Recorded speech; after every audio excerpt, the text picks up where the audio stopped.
आपलं 15 पाणी भरून लगेच टार्गेट पूर्ण केलेलं आहे आणि आज आपण कांदा काढणीला सुरुवात केलेली आहे. कंप्लीट 8 दिवस आपण कांदे वाळवलेले, मग कांदा काढण्याला सुरुवात केलेली आणि आपण कांद्यांमध्येच डाळिंबही लावलेलं आहे. आपले आज कंप्लीट 2 तुकडे काढले गेलेले आणि जे आपले डाळिंब आपण वाचवलेले. तुम्ही आता ट्रॅक्टरच्या ओळी तुम्ही बघू शकता, इथे एक ट्रॅक्टर आलेले आहे बघा सरळ आणि इथून फिरून घेतलेले. आपल्या ट्रॅक्टरची ट्रॉलीची साईज मध्ये आपण ट्रॅक्टर फिरू शकतो नाही, पुढे मागे करून आपण बरोबर फिरून घेतलेले. आपले तिसरं तुकडं खांडण्याचं चालू आहे आणि ही तिसरी स्टारले भरण्याचं पण चालू आहे.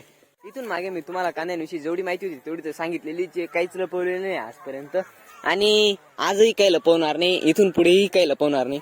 आपला दुसरा दिवस आहे कांद्या उपटणीचा. तुम्ही बघू शकता की आपली कांदे उपटणी एकदम चांगल्या प्रकारे चालू आहे. काल आपल्या 3 ट्रॉल्या निघाल्या या तिघे तुकड्यांमध्ये, 1, 2 आणि 3 या 3 तुकड्यांमध्ये 3 ट्रॉल्या निघाल्या. या 2 तुकड्यांमध्ये 2 ट्रॉल्या निघतील आणि या तुकड्यामध्ये कसं पण केलं 3 ते 3.5 ट्रॉली निघायला पाहिजे. 3 ट्रॉली पहिले झालेले आणि आता 6 निघतील, म्हणजे टोटल ट्रॉली आपले 9 ट्रॉली होणार आहे. 9 ट्रॉली आपले माल निघणार आहे. आपले एवढे कांदे काढल्यानंतर लगेच आपल्याला वावर तयार करून टोमॅटो लागवड करायची. त्यामुळे तुम्ही लाईक करा आणि सबस्क्राईब करायला तर अजिबात विसरू नका. भेटू आपण नेक्स्ट ब्लॉग मध्ये लवकरच. जय श्रीराम.